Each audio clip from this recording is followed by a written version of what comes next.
Hello, isang mapagpalang araw. Ito po tagapaglingkod nyo karunungan ng Diyos, si Kitinet Martial Arts. Dito po tayo sa malaking puno, no, kung saan lagi tayong nag-meditasyon. At dito na po tayo ngayon, is marami na po tayong pwedeng makuha. Ito po yung gamot. Kasi ito po ay kahoy na bugo. So pwede po siyang pampaampat na sugat o gamot sa sugat. Kalintulad to ng betadine, pero mas madali pa siyang makagamot kaysa sa betadine, no? And of course, meron din pong tagusan dyan. Ayan.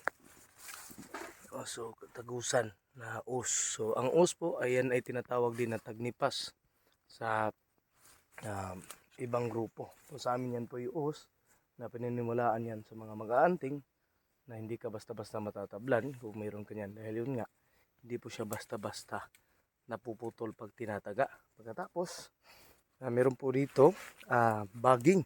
So kung may haring kahoy na bunga po, meron pala ding baging. So yung nagdaan kong vlog, nakakita tayo ng mga buto dito.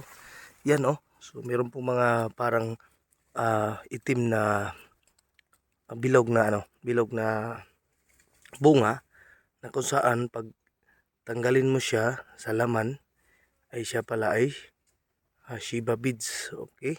So or Rhodacia beads. So magagamit po siya sa larangang espiritual. So, ibig sabihin, mayroon na pong tatlong mahalagang gamit dito na pwedeng makuha, no? So, ngayon po yung araw ng Biyernes. So, pwede din tayong kumuha dyan. So, meron na tayong os na tagusan. Meron pa tayong tawag nito, bugo na pwedeng igamot sa sugat.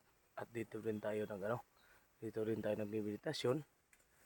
Meron pa tayong baging na may bunga na Shiba bead. So, kung may makukuha ka sa kahoy, meron din po yan sa baging, sa bulaklak. So, yun lang kailangan lang natin hanapin. So, mapalad po tayo sa palagi nating pagdarasal natin. Hindi natin inakala na sa tagal nating hinahanap ang Shiba beads, dito lang natin masusumpungan sa mismong lugar na to. So yan yung kulay brown na bilog, yan po ang Shiba beads, no? So ito lang ang dito ay maliit, kasya po sa garapa at kasya din po sa gagawin nating bao. So yan po, at isang mapagpalang panahon. At ngayon po ay buwan ng January, unang buwan ng 2025. Isang mapagpalang panahon.